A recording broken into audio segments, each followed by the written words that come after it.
The following may contain offensive language, adult humor, and or content that some viewers may find offensive.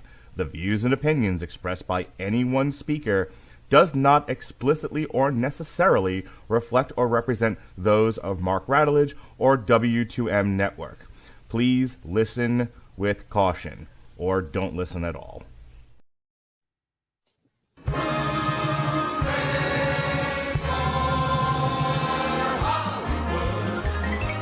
Valley, hooey Hollywood, where any office boy or young mechanic can be a panic with just a good-looking fan. And any barmaid can be a star maid if she dances with or without a plan. Hooray for Hollywood, where you're terrific if you're even good. Where anyone at all from Shirley Temple to Amy Semple is equally understood. Go out and try your luck.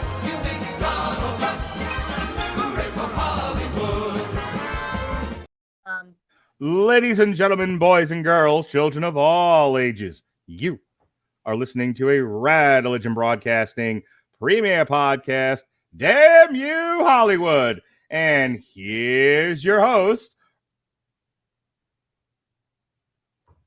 Robert Winfree. Yay! Yay! Yay! Hey, everybody. I'm Robert. That's Mark. Mark, how are you? Hi, I got a shirt for this, Retro Cinema. Because last week I need to make fun of you for how much money Barbie made. So I had my Don't Knock the Hustle passive-aggressive t-shirt for Robert Winfree. This week, no passive-aggressiveness, just all Retro Cinema. To anyone listening without watching, Mark is massaging his own chest. I feel the need to share my ample bosom with the rest of the known universe. I'm sure there's a group of people who will appreciate that somewhere. A small group, yes. Tonight, people, we are talking about The Meg 2, the sequel to the moderately successful Jason Statham-led flick from last year, 2 years ago? 2018, bud. 5 years ago. Boy, time does in fact fly. When you're having fun, baby. Woo! Yeah, I would absolutely describe the time between 2018 and 2023 as fun. Yes, sir, Bob. Especially the time spent here on Damn You Hollywood with yours truly. Hey, you gotta wait 15 minutes. We've been over this. I can do it quietly, Mark. You have to say it out loud. Anyway, joining us, it's not just Mark and I. Speaking of doing it quietly, we have a guest joining us today. We have Chae Tate, who is joining us for the first time. Welcome to the Black Hole. Nothing escapes. How are you doing? I'm doing pretty well. How are you guys doing? We're good. We welcome you into our cult. I mean, our family. I mean, our podcast. It's a black hole. Yeah. Thanks for coming. You're never leaving. So, Chae, you were forced at gunpoint to join us by who exactly? Who brought you to the dance and left you here to die? I was brought here by my director, Dorian Price. I am the makeup effects artist for Frankie Pictures. Oh, excellent. Nice. What are some of the movies that you've got to work on with him? I haven't been here for too terribly long. We've mostly been doing photo shoots and things like that, working up to our next picture. Okay, cool. So lifelong movie fan, yeah? Yes, absolutely. What are some of your... So you're here to discuss The Meg. Do you have like an affinity for like shark movies or horror movies? Is it just like, look, I'm just doing whatever the man told me to. I don't even know why I'm here. What's your story, sister? I am absolutely in love with horror movies, very specifically bad horror movies. I love the films of Ed Wood, and I've watched quite a few of the Godzilla movies, old 40s, 50s, things like Day the Earth Stood Still and Kill a 50-Foot Woman and stuff. That's really the stuff that I enjoy the most. Jason Teasley and I are very fond of the B, C, and D movies. We've done the Zombies trilogy. You've gone further down the alphabet than D.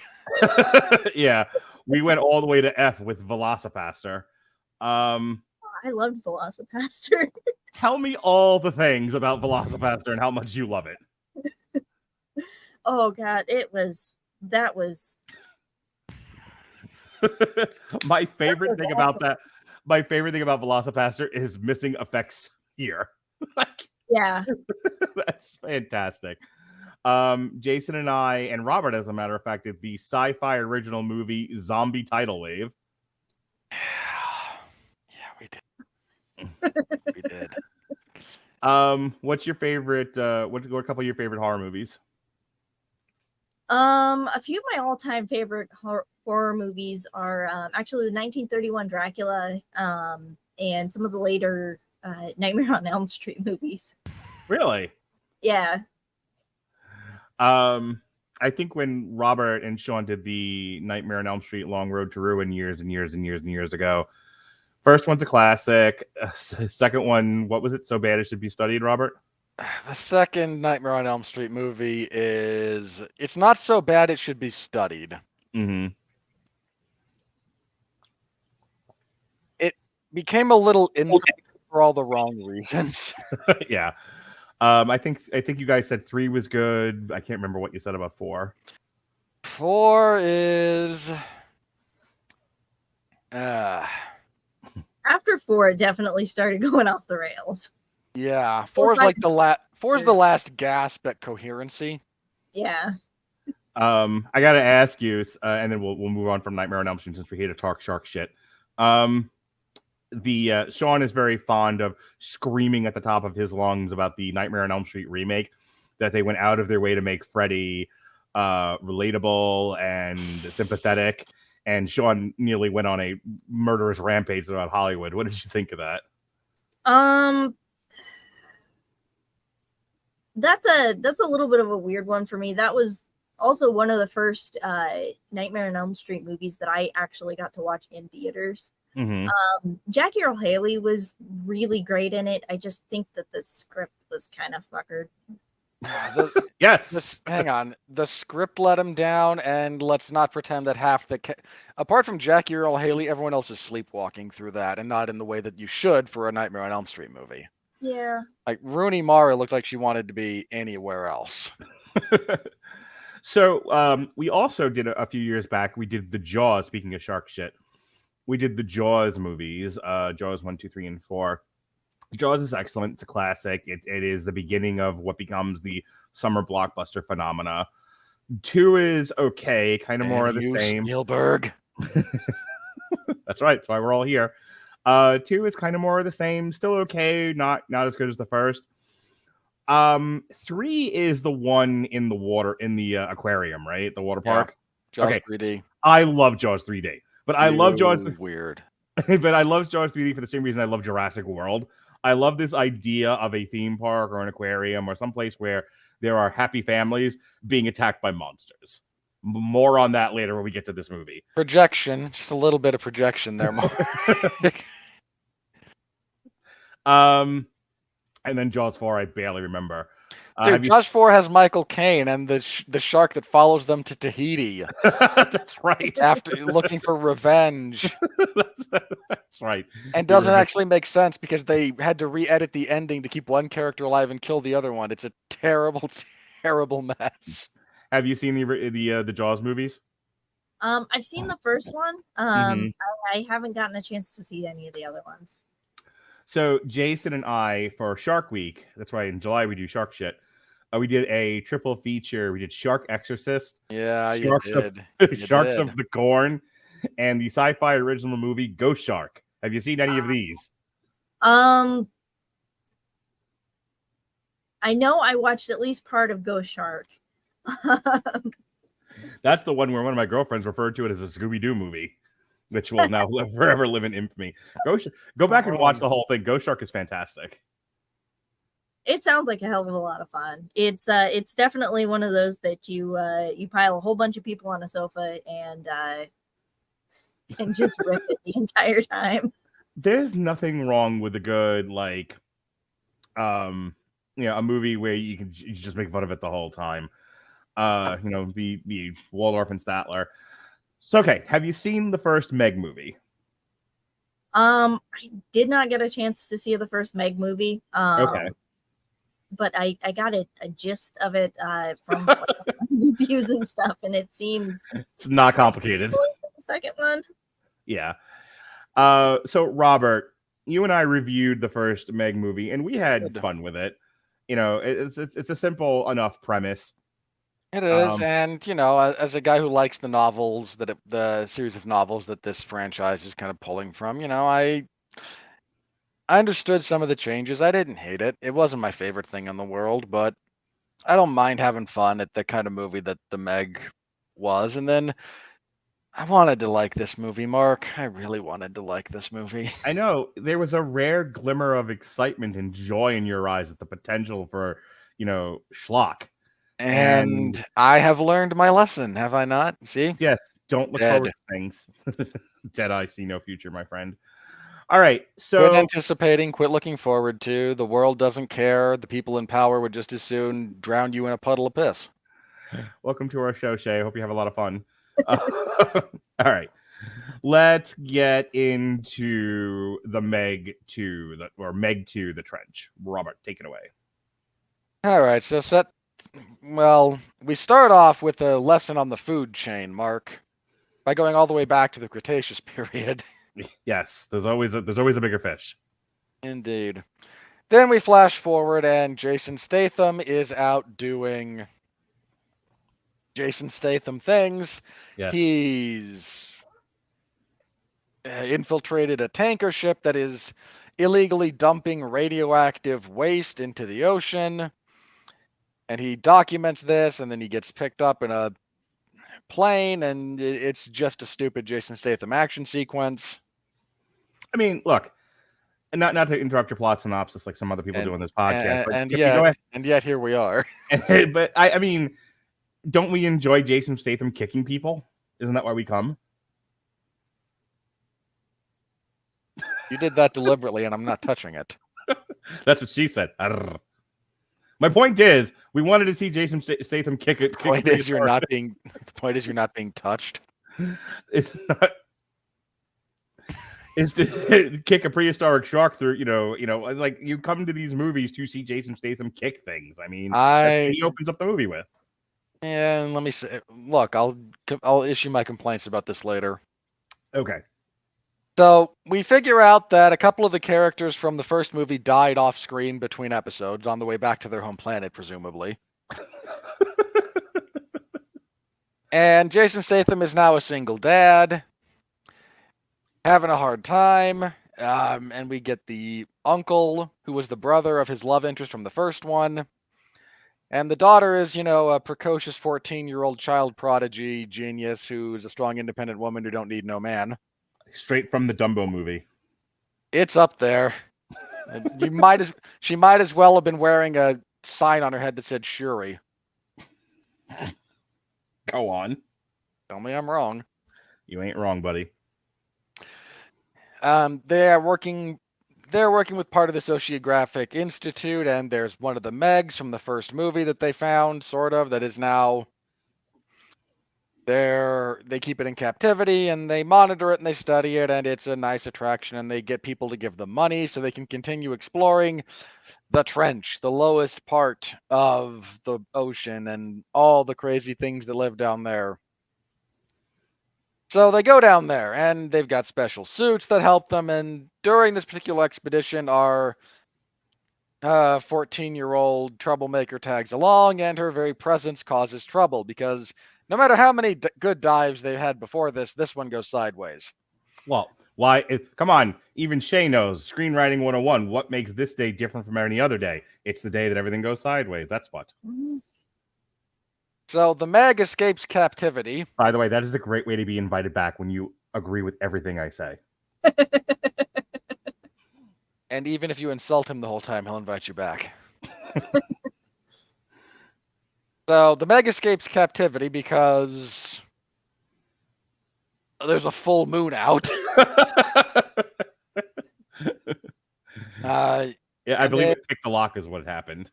It broke through some. Didn't it break through the bars of its cage? Yeah. They had some there's a name for it, and it starts with L, but I can't remember what it is. I want to say 'cause I'm getting hung up on the Louvre because it sounds similar to that, but it's not the museum. It breaks through these, it breaks through these things, and no one is watching this. There is no. Everyone left the institute to go to the dive center, so there's no one here monitoring. It'll be fine. No one's monitoring the 60-foot shark. Listen, the shark was fine. So the shark escapes, and everyone's like, "Wait, how did it get out? Didn't we have people watching it?" Everyone's like, "No, everyone's here." So here we are. The shark chases them. How it found them in the middle of the ocean is beyond. No one's quite sure, but it chases them down. It follows them through the barrier of water that's supposed to separate things, because this movie doesn't even follow its own rules. They all wind up down on the bottom, and they see a handful of Megs. There's 3 of them, and there's one that's really big. Really big. So everyone goes, you know what? Big one. There was a medium one, and there was one that was just right. I'm not sending you help, Mark. I don't care how much you blink at me.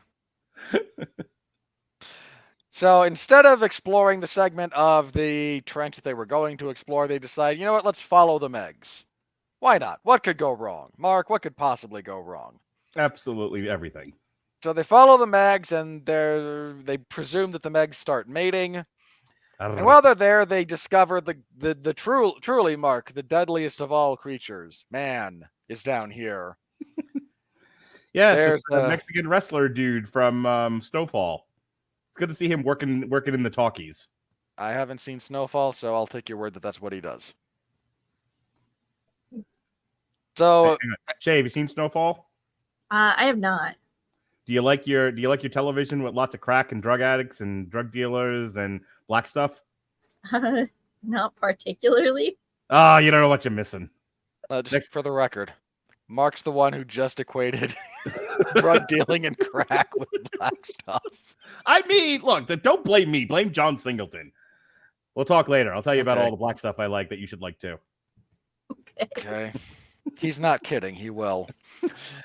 But have you heard about this little-known show called The Wire? Please stop. Me. Please keep going. So down here we have Mexican wrestler El Guacamole and his goons who are engaged in mining operations of some variety. And there's a big facility under here, and it's all based on technology that they developed at the Oceanographic Institute. And they're like, how? How is this possible? How did they get down here? Who are they? What's going on? Where am I, and why does my foot hurt? Where are my pants? And as they go, and the Mexican wrestler goes, "Oh, they're here. We can't have them find anything out." And he gets a call from our nefarious other person. One of the primary people who funds the Institute is funding this mining operation. So he blows up all of his guys, and he triggers this thing. Triggers an underwater landslide and a big explosion that disrupts the flow of the thermal barrier above. And this will be relevant later. And they all get caught up in the landslide because our submarines now behave like cars. Instead of moving in 3 dimensions, we only move 1. Is it kind of like, what's her face at the end of Alien? Little bit, yeah. Prometheus, where she can't run side to side. She can only run forward or backwards. Or Charlize Theron gets run over by it, and then Noomi Rapace goes, "Oh, I can move to the side," and just steps to the side. Yes, that's the one. Yeah. So, ceasing to move in 3 dimensions, these submarines are trapped in the landslide, and then there's the submarine from El Guacamole that gets attacked by one of the Megs, and it gets a little bit damaged, and everyone's like, "Oh crap, we're stuck down here. Send help." And everyone on the surface is like, "Okay, we'll send help." And they go to the submarine that's supposed to go help. It's like, "Oh, it's broken." Well, we won't be sending help now, will we? It was really funny when one of the characters yelled, "Fuck, even in the future, nothing works." Yeah. Yeah. I can't remember the specifics of that reference, but okay, I know it is. Baseballs. That's what it was. Yeah, the self-destruct button's out of order. Yeah. Nothing works. So they all put on their suits and they walk across the trench. And they are just walking along, having a good time. They're looking at the bioluminescent life forms. There's giant lampreys that attack people. There's a big octopus that kills one of them off screen. Mm-hmm. And they're worried because there's not enough oxygen. And this is the point when the screenwriter and director went, hey, we saw Underwater. Let's ape that. Obscure movie I just referenced. And they all walk to, and they barely make it. And a couple of them die. No one who matters dies. One of them gets eaten. One of their suits cracks and they implode. It's a thing. But eventually the characters that matter wind up in the facility. And they're like, okay, what's going on here? So they look around and, oh, it's a mining facility. What are we mining down here, people? And Alfie over there, who just knows everything, he's like, he looks at the rock and goes, rare earth elements. And we all go, okay then? And he's like, yeah, that's, worth that case you got there with a handful of them. That's about $1 billion worth of stuff. And back up on the surface at the diving platform, oh no, the boat was sabotaged. Something here is afoot. Something's not right. Something stinks in the state of Denmark. Yes, it does. And it turns out to be blonde chick who we've kind of been following. And she's working for evil billionaire financier woman who's like, yeah, we're, I am 99.9% certain that is their actual character names. When the casting agent put her in there, it's like, what's blonde saboteur? And what role am I playing? Evil chick. Got it. Thanks. You're probably right. So Admiral Holdo and so she again, our evil saboteurs tells them, well, there's escape pods. So they head over to the escape pods and she's like, well, now I need you to get on board with our evil operation down here. And evil financier is like, yeah, who cares what we're doing? No one sees the damage we're doing. And what do we care about the environment? Just the dumbest, most mustache twirly monologue ever. We'll all be dead by the time this matters. Screw the earth is essentially what they say. Pretty much. Yeah. And our heroes, because they are heroic, do not go along with this. So they jettison the pods. They're like, fine, we'll leave you and we'll drown you in the depths of the ocean and no one will know or care. And Jason Statham decides, okay, I have a plan. I will hold my breath. Well, technically, I will release all the oxygen from my lungs and sinuses so that I don't implode. And then I will swim to the front airlock and I will come back in and I will save everyone. And then everyone else kind of goes, I don't have a better idea. So sure. So Jason Statham swims over there and he does make it. And around this time, the assault team arrives at the diving station. And if you're wondering in all of this, when are we going to get to the fireworks station? Where are the giant sharks? Right. I thought there were sharks in this movie. We all felt the same way, and we'll get there. So yeah, it takes a long time to get the kids to the mall in this one. So El Guacamole then pulls Jason Statham out of the airlock to tell him, I'm going to kill you, instead of simply leaving him to die, because logic. He's like, you ruined my life. You caught me doing a thing and stuck me in a prison in Manila. And Jason Statham like, that might have been the most important day of your life, but for me it was Tuesday. And then they fight, and he wins, and he goes, okay, so we got a sub. This is our way out. And he saves everyone, and they all go up to the surface. But El Guacamole will not be defeated so easily. He puts on one of the pressure suits, and he ties himself to one of the pods that takes you to the surface. And he flies up that way, and they distract the Megs with lights. But then it doesn't matter, because with the disruption to the thermal barrier that will heal itself, we're assured. The relevant monsters from down in the trench are like, ooh, yay, I can go above the sky now. And they all swim up. And we get a big action sequence through the diving station where a character that you don't think is an action hero is kind of an action hero. And there's macing and tasers and all kinds of stupidity. And then Jason Statham shows up, and they're like, okay, we got to get out of here. How are we going to get out of here? We'll get on the Zodiac, and we'll paddle out slowly because the Megs have arrived. The sharks finally do something by swimming menacingly around the dive station. Just want to let you know we're here. One of them breaks a glass panel and eats blonde saboteur because, okay. Right in front of El Guacamole, who drops dramatically to his knees in the time-honored tradition of Mexican telenovelas. No! my love interest we discovered 2 seconds ago. Yes, we're all very attached to these characters. And he heads up. So our group, well, we'll paddle slowly, and that won't make us look like an injured seal to these. So they paddle slowly out, and then the other guys come out chasing them in the Zodiac, and El Guacamole, who is apparently now an expert on Megs as well, like, turn off the motor, don't you understand? And they turn off the motor, but it's too late as one of the sharks. And then everyone else turns. How's it go again? Thank you.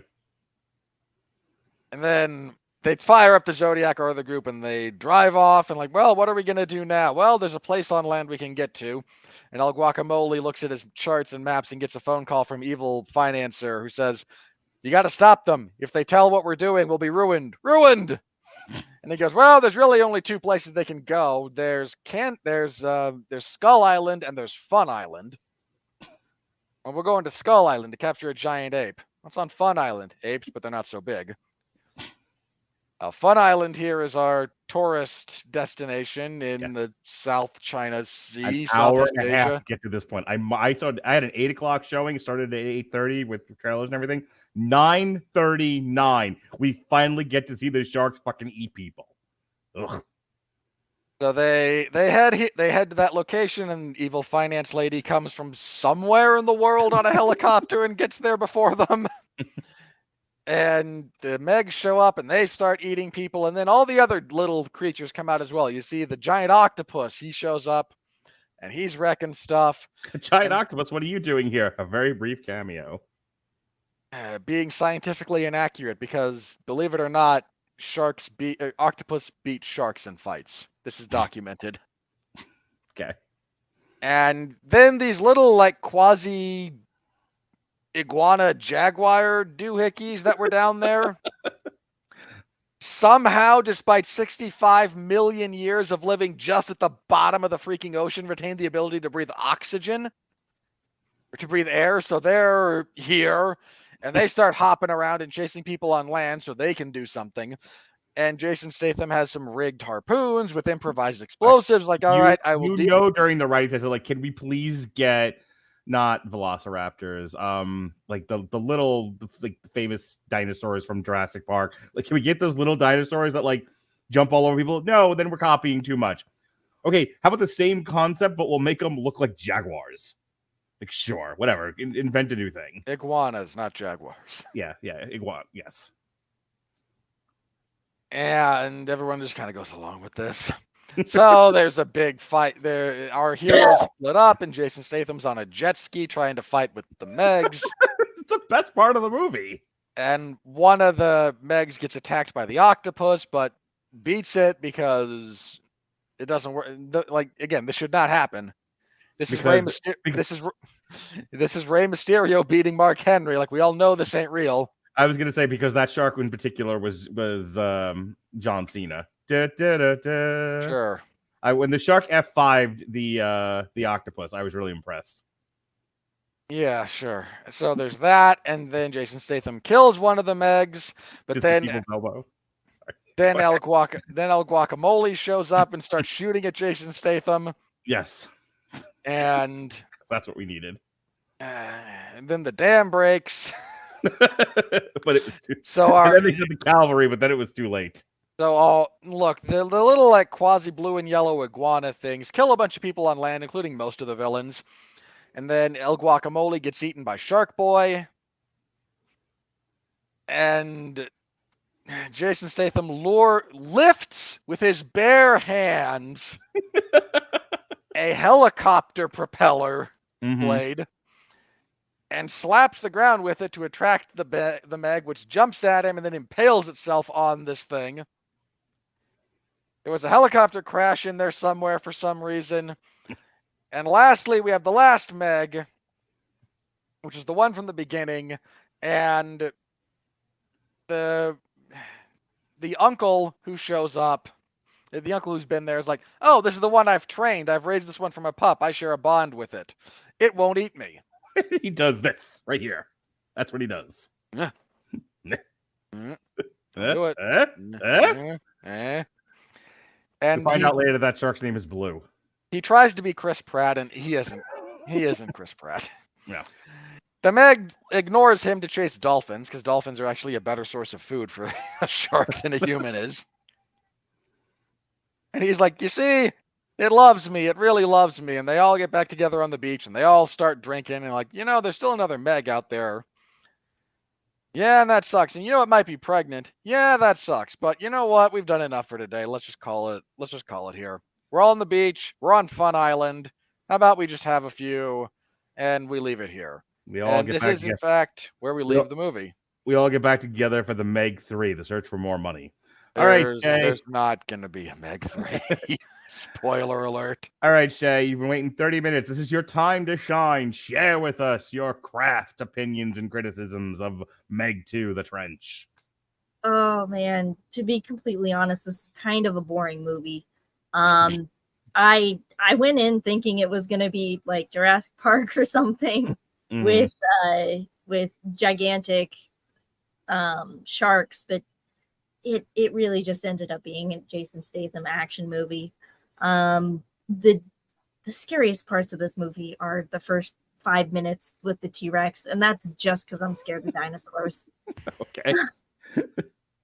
The rest of it was, I'm sure if you like Jason Statham movies, it was fantastic and very exciting, and Jason Statham kicking things everywhere. But I was really hoping for more dinosaurs, for more underwater stuff happening. Honestly, I was super excited when they brought up the idea. You wanted more Megs in the movie called The Meg?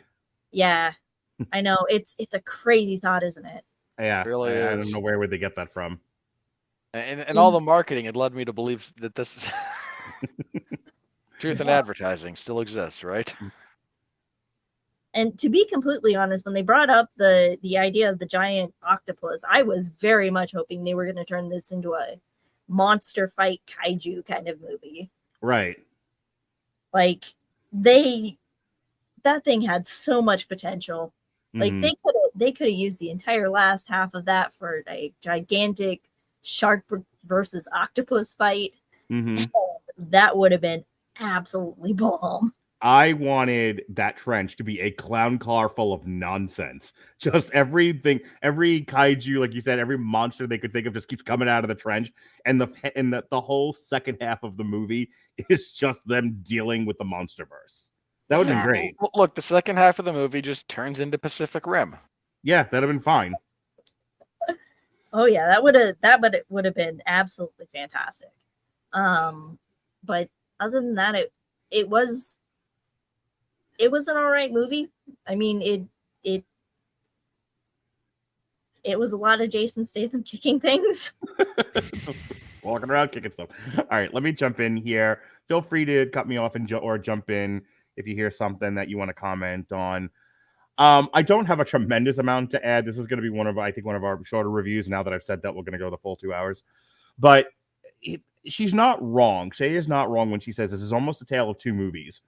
Because the first 2/3 of this is this really stupidly written sort of parable about corporate greed and environmentalism and like strip mining. It's a little bit of environmentalism, it's a little corporate espionage, and it's a little bit of like a quasi-disaster survival flick, and it's not interesting. Right. It's a lot of characters being in claustrophobic situations that are poorly lit. And unreadable at times, and a lot of places flooding over and over and over again. The Abyss, this is not. Yeah, there's not a character that's interesting in this to where you can kind of like, okay, like, and I love Jason Statham, and as Chae said, it's fun to watch Jason Statham kick things for 90 minutes. But let's not pretend he's exactly particularly interesting either. He's fun to watch do action stuff. He's fun to watch fight a plane full of goons with a baby in his hand. He's not exactly full of depth as an actor. So hang on, that's a little bit unfair to him. Depends on the movie.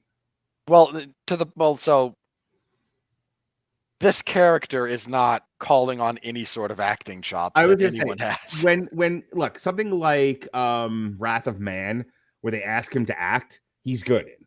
But let's face facts. They don't ask Jason Statham to do a lot of acting. He is mug at the camera, look mean, and kick stuff over and over and over again. Deliver some truly terrible one-liners. Yeah. So without a vibrant character to focus on, what you're left with is a bunch of dimly lit action sequences that kind of resemble each other, which makes for a kind of boring experience. And then, as Chae pointed out, it's only the last third of the movie where you get to see the fucking sharks, which is the whole reason you bought the ticket in the first place. So, you think about I don't know about you, Mark, but I was actually quite happy with listening to a Mandarin cover of "That's Not My Name." That really was the selling point, wasn't it? I was thinking about like the first movie where they're dealing with the shark for the majority of that movie. Yeah. There's two or three. It's kind of like Twister in its structure, where we have a sequence with the shark where the shark does maximum damage, a middle sequence where they are trying to get at the shark and it's failing, and then the third sequence where they're able to successfully deal with the shark. So everything's building towards your finale. You don't really have that here. You have a very disjointed affair between this kind of escape from the flooding base movie, and then at the end, it has this really tonal shift where, forget about all of that. Let's just have monsters hither and yon, and a guy shooting a machine gun, and a guy on a jet ski trying to harpoon stuff, which is great fun, and I'm having fun saying that out loud. But the fact that you had to wade through the first 2/3 of this really boring, shitty movie to get to this really fun part makes for not the most pleasurable viewing experience. I'm agreeing with Chae. There was a missed opportunity with the octopus. That thing should have been like, if you think about like the Kraken from the second Pirates of the Caribbean movie, like how much they did with that, there was a lot they could have done here. There was so much more like, if you're going to wait for, the finale to go crazy with the monsters, then you really have to go for it. Yeah, like by way of example, Godzilla 2014. Mm-hmm. Like they delay us finally getting the kaiju fights for, you can argue, too long. Not my argument, but I've heard, but it exists. Sure. So naturally, but when they do deliver, it's like, okay, we actually get to watch Godzilla and the two Mutos tear San Francisco to pieces, and it's kind of awesome. Yeah, or even Godzilla versus Kong, they have again that 3-fight structure. They have the first. They have. Shut up. They have the first fight on the aircraft carrier. They have the second fight, and then they have that last fight in, I think it's China, where where it's like a hardcore ECW pro wrestling match, street fight, where they're knocking buildings over and having a grand old time. That movie is a great example of that. They really went for it. Like, what can we make Godzilla and King Kong do that's going to look awesome on screen? Because no one's going for the human interactions. Which is a lesson this movie sorely lacks. This rested way too much on human drama, which no one gives a shit about. We just wanted to see the shark eat people. Yeah. And that's kind of my final comment on this, because I don't have a whole lot else to add. When we finally get to the sharks eating people, you have a couple of good kills. You have a couple of situations where groups of people float into the shark's maw. But And this is coming from the big wussy sissy pansy who doesn't like a lot of gore. Not enough gore in this movie. Like, I don't know what they were going for here. Hang on, remind me, was this 13? I'll tell you in a second. But when you bite people, they bleed. Like, there should have been blood everywhere. And there isn't. It's like this is the most like nil fucking safe way of doing this, to where you don't get a lot of bang for your PG-13, by the way. Yeah. I feel like there's a cut of this that was rated R, and they were like, get all that blood out of there. We want to, we want the kids to come to this. Like, which you shouldn't have done that. No, this thing, we've all seen like the Sharknado movies, and we have point of order. No, I haven't. Chae, you've seen the Sharknado movies, yeah? I think I've seen at least the first 2. Okay, so those go over the top silly with the violence, and there's just guts everywhere. It's great. You know, this needed to be a throw the guts at the camera movie, and it is way too sanitary for its own good, to the point where if you're going to make one of these movies, you need to draw inspiration from Sam Raimi. Just buckets. Yeah, you needed to like strap a camera to a guy and have him dive into the shark, you know, and just like throw blood everywhere. Like by way of example, and referencing another Dorian show, the end of Evil Dead Rise, where what's her nut is just covered in blood, just caked in the shit. Well, when they feed that monstrosity into the literal wood chipper. Mm-hmm. And right. Yeah, and she's just got buckets of blood on her. She's standing there at the end. Right. There kind of needed to be that moment with Jason Statham where he's just covered in shark gut. Like, he harpoons this fucking thing with a helicopter blade, which is awesome, by the way. We should all, men, boys, children, sons, be like Jason Statham, harpoon shit with a helicopter blade. That is how you ascend to manhood. And you know, you know what really kills me about this? What? So in the original novel, the way he kills the shark, the Meg, he's actually swallowed by it. He gets out of the submarine that he was in when it was swallowed, and he cuts through its heart from the inside. You know, if you want to go and for some reason, we're not doing this on screen. That's so cool. Yeah, I was thinking of like Batista in Guardians of the Galaxy 2, where they do a light version of that, where he jumps into the monster's maw and he's like hacking at it from the inside, and then finally Gamora slices it open, you know, from nuts to what is Jim Cornette's phrase about that? From like, you know, from ball sack to ball face or whatever the fuck he says. You know, and he cut, and the thing just, you know, erupts, and out comes Dave Bautista riding a sea of guts. And it's awesome. It's also, and it's not too gross that like kids can't watch it. I mean, obviously, you know, it got whatever rating it got for, you know, a Disney Marvel movie. Like, there was a line that you could have touched with this movie that would have been awesome without going over the top. And it's way too safe, to the point where this is a giant missed opportunity. Anything else, Robert, about the Meg to the Trench? All right, a couple of things. The effects in this movie just look bad. There's a bunch of times when it looks poor. Like, what are you talking about? There's like any of those scenes when we're looking right behind someone as the Meg approaches them. Mm-hmm. It's very obvious they're in front of a screen. Oh, okay. The green screen effect looks shit. Yeah, there's a lot of that. It's not good. The Megs themselves do not look good. Mm-hmm. Like, I'm fine with them being like scarred up from living. Like, I actually think that's a cool choice. They just don't look good. Like, the effect is not well done. It needed more time. It needed more rendering. It needed more attention, and it's not a very well done visual effect. So, bad CGI. This movie, like you mentioned, the first 2/3 are they're pointless. They are almost entirely pointless. Again, it's like another mockbuster version of The Abyss, which I'm not interested in. It cribs a little bit heavily from, again, there was a sort of claustrophobic survival horror movie starring Kristen Stewart from years ago called Underwater, which is actually pretty good if you have the time for it and you don't mind that kind of movie. And there's a bunch of this stuff that just cribs from that. Like, oh, we got special suits for the bottom of the ocean, and we're going to walk, and we're going to be menaced while we're there, and we got to get from point A to point B, and we're going to run out of oxygen partway through, and oh, isn't this tense? It's like, no, it's kind of not. Like, no one we know no one we care about is actually in peril here, so we don't care. And your villains are pathetic.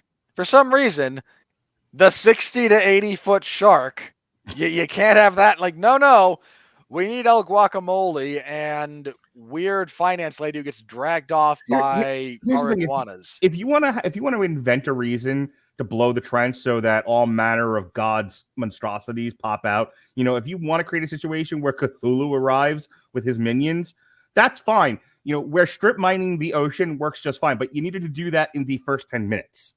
With the first 10 minutes needed to be established. Villains are breaking the earth.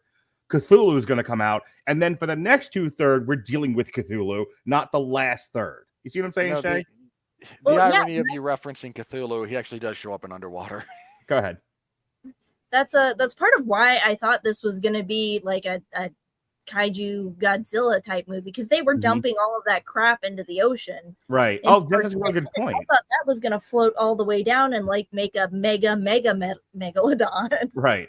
Kind of like the 20... You do the dumping radioactive waste into the ocean and then you never follow up on it. Like, yeah, I was like, that's my gripe with that scene. Like that was a perfect opportunity for like a Roland Emmerich's Godzilla thing, where like the explanation for Godzilla was toxic waste in the soil. It was it was nuclear. I mean, Roland Emmerich's Godzilla was nuclear testing. Yeah, whatever it was. But my point was like this was a radioactive animal that had grown out to proportions to become a monster. You're right. There was an opportunity to do that they just let the fucking balls fly by and took a walk. Baseball metaphor. It's not a very interesting movie. It's not that entertaining. It does not understand what people are paying to watch. There's just a lot of wasted time. There's a lot of uninteresting stuff. It's sanitized. It's almost like a kiddie version of what this movie should be, and I don't mean that as a compliment. And your finale is also real. Like, the last third is the best part of the movie, and it's still disjointed and weak. Mm-hmm. So I wanted to like this movie. I really did, and you let me down. You just let me down, everybody.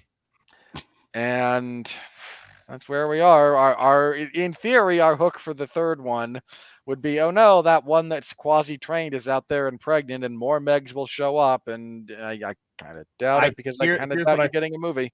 I think the third one, Colonel Troutman finds the Megalodon and says, "We need you for a mission in Vietnam." Please don't. Shay's looking at me like, what the fuck is he referencing? It's a Rambo reference. Okay. I don't know. Have you ever seen the Rambo movies? No, I'm not a huge action fan. I'm gonna need to call Dorian. All right. Anyway, we've been talking. Us men have been mansplaining this movie. Is there anything else you wanted to comment on? Anything left unsaid before we go? Any burning desires, my love? Anything you have yet to say on this podcast? Your opportunity to address the world? I really wish that this had been a kaiju movie. Like, even if they cut the budget to less than an eighth and put a dude in a suit, it would have been a better movie. Rawr. We needed Jason Statham just punching kaijus. Would have been funny if like a 20-foot Jason Statham just kicking things. All right. With that said, and when we address the 20-foot Jason Statham in the room, it is time for the money. We're in the money. We're in the money.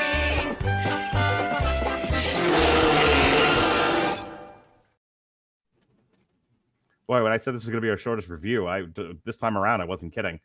All right. On a budget of $139 million at the top end, this thing had a box office weekend of $145 million. Isn't that wonderful? Don't we look like ourselves? The Meg 2 had its world premiere at the Shanghai International Film Festival on June 9th and was released August 4th. Okay, for the record, when it comes to this movie's box, we have to... So, I learned something new the other day about the international box office, Mark. What did you learn, Robert? So, you know how we assume about a 50-50 split with ticket sales here in the United States and Canada and most of the Western world? Yes, sir. In China, it is not a 50-50 split. What is it? You get a quarter. Oh, okay. So, when we do the adjustment there, you have to remember, in China, you're only taking home a quarter of the ticket sales, not about 50%. So, that has to be adjusted. As of August 6th in the year of our Lord 2023, Meg 2, the Trench has grossed $30 million in the US and Canada and $115.7 million in other territories like the aforementioned China, for a worldwide total of $145.7 million. And this thing, if it's profitable, it's going to be barely.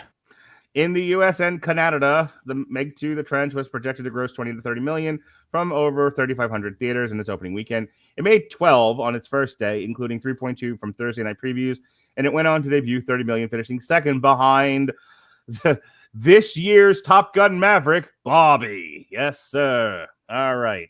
And speaking of Barbie, in the year of our Lord, the weekend that was August 4th through the 6th, 2023, Barbie was the number one movie again, 3 weeks It was. running. Yay, Barbie! Woo! The Meg 2 knocked Oppenheimer out of the second place spot, debuting at number 2. Good for you. My hunch is those are going to swap next week. Yeah.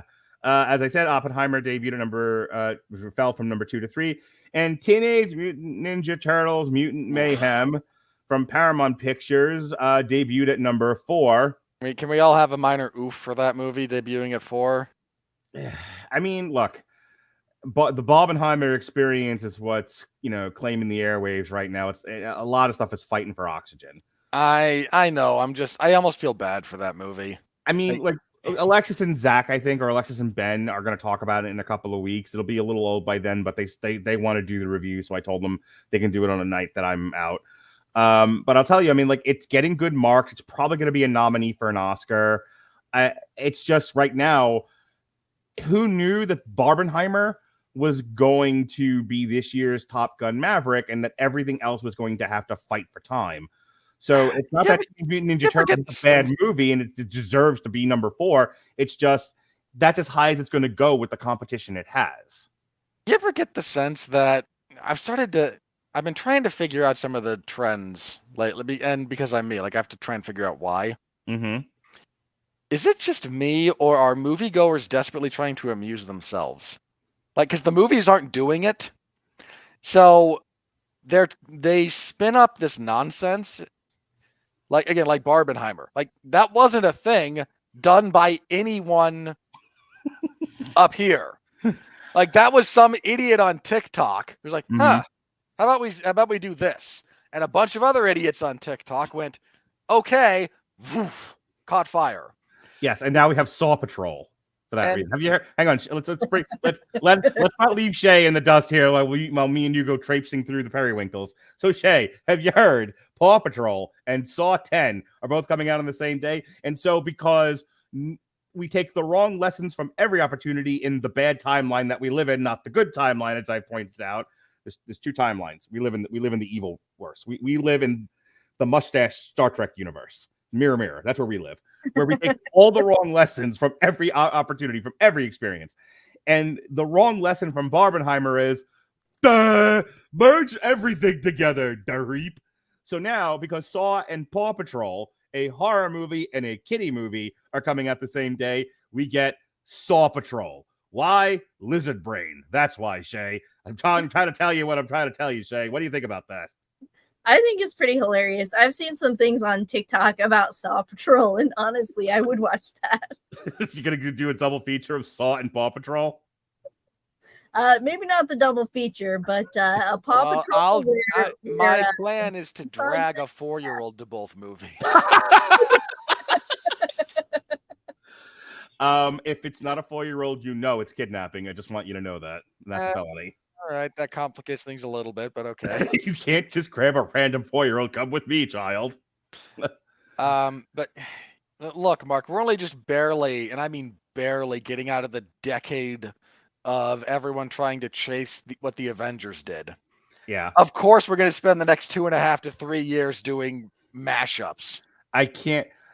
Just boardrooms around Hollywood. Well, what else can we put together to mimic Barbenheimer? Because that's what the people want. Don't you understand? Robert Winfree of the Dory and Freaky Pictures podcast is we have to mash things up like I just did. And studios actually ruined, not studios, theaters ruined the first one of these, believe it or not. Mm. You remember when they stopped selling tickets to people who showed up to Minions in suits? Yes. Again, people trying to amuse themselves because the entertainment industry is not doing it. So let's go see Minions as fancy Minions. Listen, not to derail this entire podcast, but we have experienced 1 or 2 traumas in the last few years, and people now sort of looking around. saying to themselves, the world is hot, wet, and on fire. There's not a lot to look forward to. Let me see if I can find my own amusement before we go over the falls in the barrel. And so Barbenheimer and Minions in a suit and Saw Patrol and damn you, Hollywood. That's I mean, what do you want me to tell you? Our dumb culture. Our dumb culture. Put it on a t-shirt, Mindy. Haunted Mansion fell from 3 to 5. Yeah, you wanted oof. Like that is a football to the crotch, boy. Holy cow. Why did that movie cost almost as much as Dune? Speaking of which, Sound of Freedom dropped from 4 to 6. I just want to address this.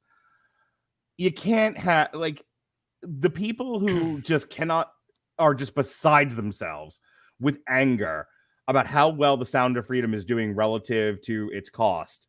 having to then trip over themselves to post about how some guy associated with the movie got arrested. Like, you know, it is entirely possible to leave the people on the other side of the aisle that you disagree with the fuck alone. Holy cow. I'm just saying. Okay, hang on. On behalf of, I have not seen Sound of Freedom, but allow me to speak on behalf of, some of those people. If involvement in that movie got one more person involved with, you know, kidnapping and child abuse in jail, good. We don't care. That's my comment on it is. No, I get your comment. Look, and this isn't me like I must stick up for the conservatives. I am the Lorax. I speak for the trees. But for fuck's sake, the conservatives have so little in media that they can enjoy and, you know, that they genuinely like and appreciate, that the one time they have something, here comes this wave of people looking for anything to tear it down. It's like, really? You can't just leave them alone, kid. Let them enjoy their stupid independent film, you know, that did better than Indiana Jones. We can't have them have one thing, huh? That's true. Domestically, it's done better than Indiana Jones, and I'm never going to stop laughing at that. Yeah, like this isn't about the content, the filmmakers, or anything else. It is literally like, maybe stop bullying the other side just once on every little thing. Like, could we not be the pettiest fucking Western culture ever? Yikes. What do you think about that, Chae? No, we can't, Mark. The answer is no, we can't. I really don't want to leave her out of the discussion. Shut up for a second. To be completely honest, I haven't heard anything about the Sound of Freedom. I don't know what it is, and I don't know the controversy around it. Exactly. You see what I'm trying to say.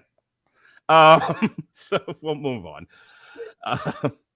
Speaking of things no one cares about, Mission Impossible. Yikes. 5 to 7 in 4 weeks. Talk to Me, apparently the number one horror movie in America right now. 6 to 8. Indiana Jones and the Dial of Destitution, 7 to 9.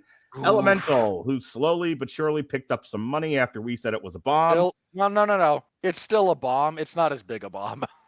Fell from 8 to 10. Insidious, The Red Door, 9 to 11.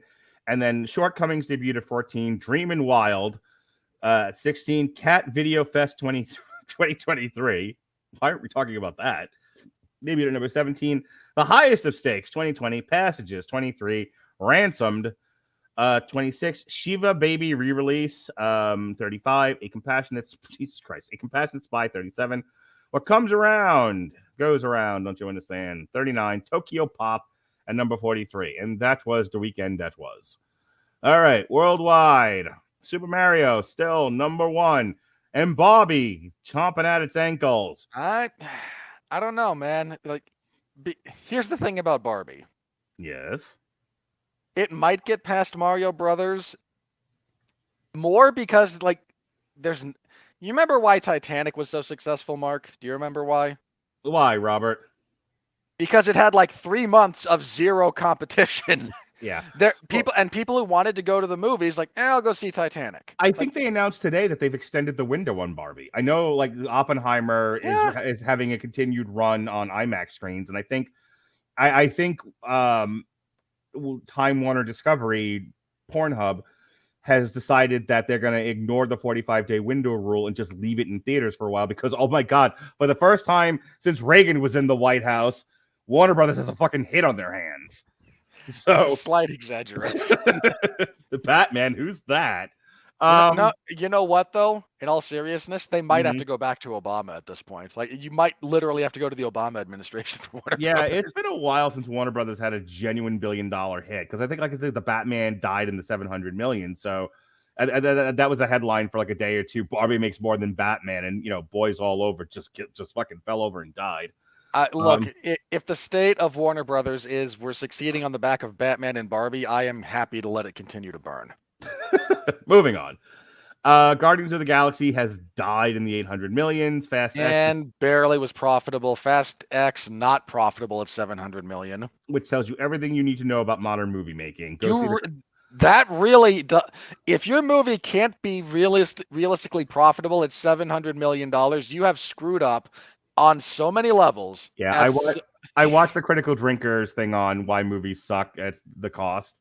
You watch much Critical Drinkers, Chae? Not a whole lot. Not a fan, or just not your thing? I didn't really know about it. I don't watch a whole lot of movie reviews. Okay.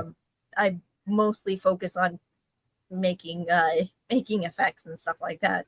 It's fair. We like the Critical Drinker. Don't always agree, but we like where he's coming from. In his latest video and why a movie sucks series dealt with the cost, and essentially it's almost like a religious thing where, well, if we pump a lot of money into this, ergo a lot of people will see it, and that the causation inherent in that belief doesn't really exist. Mm-hmm. So what you have is a bunch of movies being greenlit with enormous budgets, then them throwing it in the trash and reshooting the entire movie, doubling the budget, and then these things don't make $1 billion, and you have, we keep joking about Disney is it's a bomb factory. It's one movie losing money after another, and these other studios aren't doing that much better. I mean, Universal and Paramount are successful, but it's, like, if it wasn't for Barbie, Warner Brothers would also not have a hit on its hands all year. And a lot of it is driven by, well, if we spend a lot of money, then the movie will be good. And that doesn't always track either. So moving on, Spider-Verse, which is now PVOD, is a 683. The Little Mermaid, Disney Plus debut, died in the 5s. Oppenheimer. It died all right. Dude, that might... The failure of the little... Let me talk for just a second about this. Sure. Between the strike and the utter failure of The Little Mermaid, I really hope Bob Iger sees sense and cancels Off-White and the 7 They Thems. Have you seen those pictures, Chae, of Snow White from next year? I mean, I've heard that it's a thing. Yeah, it's definitely a thing. We keep hoping it looks like mediocre cosplay, not a feature. Are you familiar with LARPing? Because that's what it looks like. Oh boy. Yeah, oh boy is right. Good. We're kind of hoping somebody at Disney fucking wakes up, from their alcohol-induced stupor at the wheel and realizes these remakes are a poor idea and stops doing them. Mostly at this point, we're kind of just hoping that Bob Iger looks at the plummeting stock price, the terrible box office returns, and goes, okay, there's a strike going on right now that gives me the perfect excuse to blank everything and try to start over. I just put up the TikTok of me and you discussing how we would fix Lucasfilm, which was based on the idea that Lucasfilm's value is in the toilet. It is. And that at this point, Mark Radulich of the Screaming Boy podcast could be the CEO of Lucasfilm, and they would lose absolutely nothing. In fact, that they might actually do better. So yeah. Oppenheimer, one of the few movies making money at 560. Mission Impossible, Dead Reckoning. Hey, who'd have thought? Dude, Oppenheimer only cost $100 million. And I hate to say that only $100 million, but it's movies. Ant-Man and the Fentanyl Corpse finally dropping down to 9 at 476, and Transformers: Rise of the Beast at 430. Another fentanyl zombie right there with Transformers. So that is where we are worldwide. We are into the dog days of summer at this point. Next week, we've got The Last Voyage of Demeter. That'll be the #1 movie of the weekend because typically I can't imagine Barbie is going to four-peat. You can't, because I can. I can imagine that. You think it does better than Demeter? Mark, what's the audience for that movie? Let's be honest. Me, you, and the girl I go see movies with. Look, I'm actually kind of looking forward to The Last Voyage of the... It's a really fun bit of Dracula lore. It's a fun bit of part in the story that you can play around with. I'm looking forward to it. It's an R-rated horror movie. There's a decent chance that everyone who still wants to go see the movies decides they want to flash mob Barbie again. And God, so fun story. When I went to see this movie I went to see the Meg at 9:30 in the morning. Because I'm cheap and pathetic. There was a 9:30 showing of Barbie.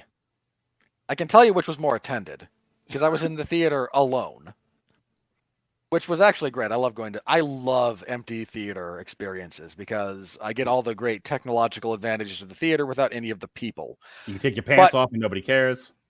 Well, no, the usher cares. Well, like anyone who comes around will care if you do something like that, but the movies are about the same runtime, so I get out around the same time the Barbie movie gets out, and walking through these empty-headed, pink-clad... Oh, I almost did something that would have got me on the news.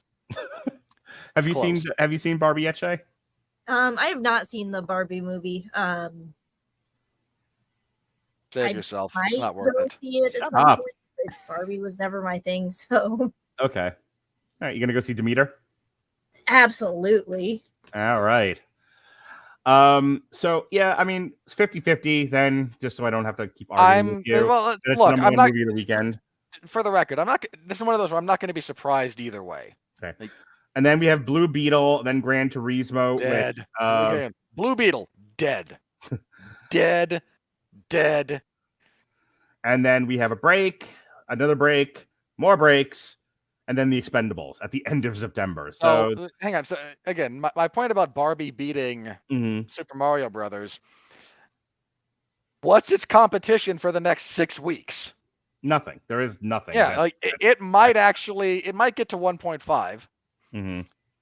Just because there's nothing else out there, and people who want to go to the movies will want to go see that. Like, well, what else are we gonna do? I don't want to beat this particular dead horse, but this is what happens when you have long windows. It's one of the things that we talked about with big money Chris Nolan, that he demanded the extended window instead of the 45-day. Yeah. That 45-day window is fucking killing these movies left and right. It's just leaving corpses lying all over the field. Here's the thing about the 45-day window. It's actually great for mid-budget movies. Sure. It works for no hard feelings, which nobody saw that in the theaters, but we'll watch it at home. That again, it's fine for that. But if you need $1 billion box office take, you ain't getting it in 45 days. No, you need to leave it in there for 3 to 4 months. Look at the original Avatar was in the fucking theaters for like half a year. Yep. So you gotta let it cook. That's how that has to be. And the problem is everyone also assumes an immediate point of diminishing returns, which is somewhat borne out by box office trends of, we've made all the money we're going to make after 4 weeks. So, so why not do a shortened window? Well, unless you're going to get a good chunk of change from your streaming platform or the digital purchases, you ain't doing yourself any favors. Yeah, cutting off the nose to spite your face. So that was the money. Chae, what'd you think? It was money. She's going, I just fucking do makeup. Leave me alone. This is our thing. Mark, one of these days you're going to get a genuine producer to guest on this show, and every time you try these transitions, you're going to get railed. You're just going to get reamed. Well, I do like that sort of thing. Hey, let's go ahead and do the critical review.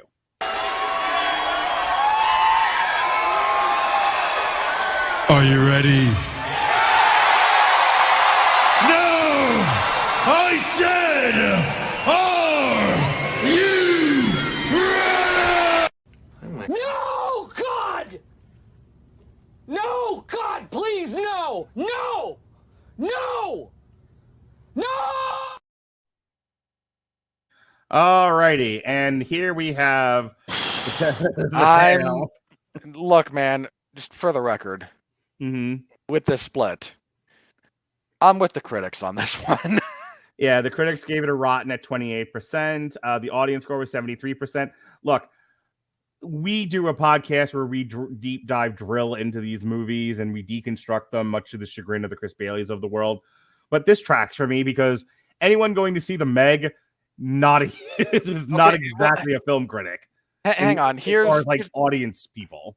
Here's the other thing about the Meg. Mm-hmm. So I tell the story about one of my brothers. He occasionally he occasionally will decide he wants to rewatch X-Men Origins Wolverine. Yeah.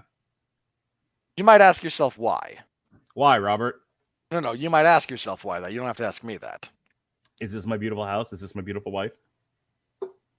His thing about that, and every time he starts to rewatch it, is as follows. He remembers the awesome stuff from Origins. Right. And in fairness to that movie, there's some pretty cool stuff in there. What you forget is everything in between the cool stuff and just how much of that movie it makes up. Yeah. So when the point there being for this, the audience score, if you just come out of this movie and all you're talking about is the last third and that's the last impression, you might actually have a positive experience. Sure. Look, I was on the edge of my seat only because of the last third of that movie. And when I talked about it just as a layman, that is all I've talked about. The all critics is 28. It actually goes up a little bit when you get to top critics. Again, that actually doesn't surprise me. I imagine the top critics might be a little bit more forgiving of some of the shortcomings. Yeah. The verified audience score for Rotten Tomatoes is 73%. When you get to all audiences, it drops a few points to 69. The Chat GPT says, it isn't without its fun moments, but Meg 2 The Trench suffers from a disjointed story that drifts for too long before finally delivering a few campy thrills. Accurate. Yeah. Good AI. Good AI. Yes, the AI did well there. All right. So, Chae, the fun thing that I like to do on top of reading these reviews. Do not let him do this. Do not let him do this. I like to find possible ex-spouses, or relatives of maybe yours or Robert. So don't be surprised when I do that. Just go with it. Okay. You have to stop him from doing this immediately or he will continue to do it and never stop. This is your one chance. I'm warning you. I may have beaten this joke once or twice to death. Speaking of beating to death, Allison Gilmore of Winnipeg Free Press. All chomp, no romp. Der heap? Ugh. Yeah, that tracks for Winnipeg. Nick Allen of The Playlist. An Act 3 movie. Accurate assessment, not how I would phrase it, and I wouldn't give this a fresh. If all you have is the third act, this should not be a fresh review. Yeah. Let's see here. But that was a more useful review than the Winnipeg Free Press. Rendy Jones of Rendy Reviews. For a moment, The Trench became the funniest comedy of the year. But then as it reached the second half, it was as if the film saw me having a good time and took out its Chester fit, unaware that I was laughing at it, not with it. Interesting that you got the most fun out of the first half. I don't know how you would do that. Let's see. Let me find some. Robert's uncle, James Bernelli of Real Reviews, top critic. That you just decided that right now? No, I've called him your uncle before. Have you? Yes. Hopefully the sequel will sink into the trench from whence it came, and nothing else will surface at it in its wake. I cannot approve of your use of nautical terminology, sir. I just can't do it. Hey, do you see where we do this bit? Is it coming clear to you? Take your laughter as a yes, in agreement, which is good. Oh, hello. Hello, our friend. Our friend Kevin Carr, a fat guy at the movies who can typically see Russia from his house.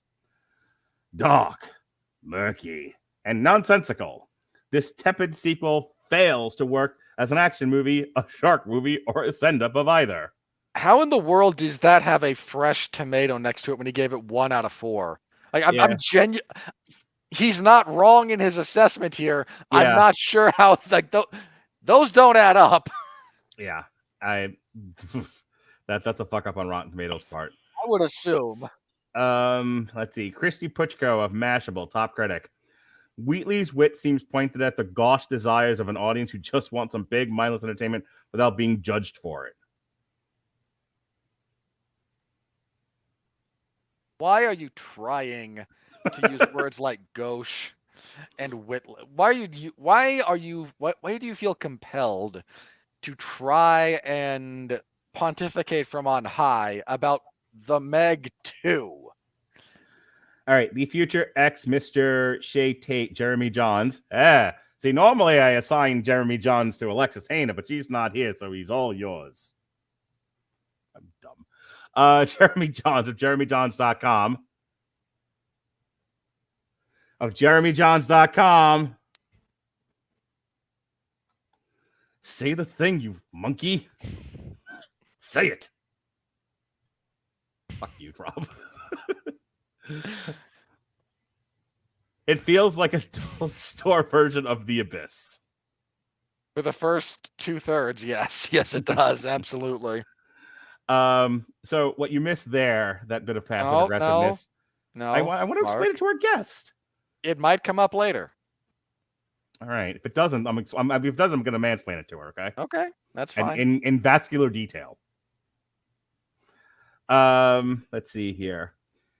Are you feeling like you're like not in on any part of this joke, Chae? It's just like it's a lot of Mark and Rob stuff here, and I'm just sort of watching uncomfortably. Yeah, I'm a little bit confused here. Perfect. Welcome to the show. Let's see here. Do the Guardian. Do the Guardian, Mark. Huh? Ryan Gilby. Oh, that Guardian. Yes. Ryan Gilby, Guardian, top critic. A radical rethink is needed. That's for sure. Anyone for Meg versus Megan? Boo! Boo! Boo this man. Boo! What are low budget horror claustrophobic horror movie about a semi-sentient murderous doll needs is a giant shark. At least he didn't suggest sending the sharks to space. Yet. Speaking of sending a shark to space, Travis Hobson of Punch drunk critics. Far too long, it feels like just another of Statham's many, many generic action movies. Yeah, that was our complaint. Yes, sir. Where are your wives, Robert? Show me your wives. Come on, whip out one of your wives. Show them to me. Katie Walsh of Tribune News Service, top critic. It's an odd viewing experience to have the second half of a movie not necessarily redeem the bland first half, but rather gain the nerve to be what it wants to be, leading into slippery silliness of a summer shark flick. Somebody remembered what alliteration is. Good for you. All right. One or two more of these. I gotta find one of your wives. Where are your wives, Robert? I don't know. I would very much like to find my wife too. All right, last one. Yep. James Marsh of South China Morning Post. What is sorely lacking in Wheatley's toothless sequel is bloody carnage and a sense of fun. It's not violent enough for horror crowds, but perhaps too abrasive for the whole family to enjoy. Yeah, that's not what we said. It's not inaccurate. Well, Chae, you came, you saw, you kicked its ass. What'd you think of the Damn You Hollywood experience? I think it was pretty all right. Yeah. It was solidly mid, which is what we go for. If you aim for the average, you don't deviate too much from the norm. Okay. We had some fun. This was my first podcast experience, so I'll. In theory, it gets better. Well, we hope we didn't beat you up too much and that you'll come back and hang out with us again. Maybe something that's a little bit better than the Meg. Yeah, definitely. Definitely on something more interesting than the Meg. All right. Well, this is the part of the show where you get to advertise stuff that you want people to find, whether it's a blog or another podcast that you do or a project that you're working on or any of your social media that you want people to find you. So, as we say here on Damn You Hollywood, show us where you piss from, Chae. So I'm working with Dorian on a few projects. We've got some movies in the works. That will be with Frikey Pictures. I do my own FX work. That'll be at Chae Tate FX on Instagram and Chae Tate FX on Facebook. That should be going live here pretty soon. That's about all I've got. All right. Well, we thank you for coming on the show. We really appreciate it. It was fun to have you.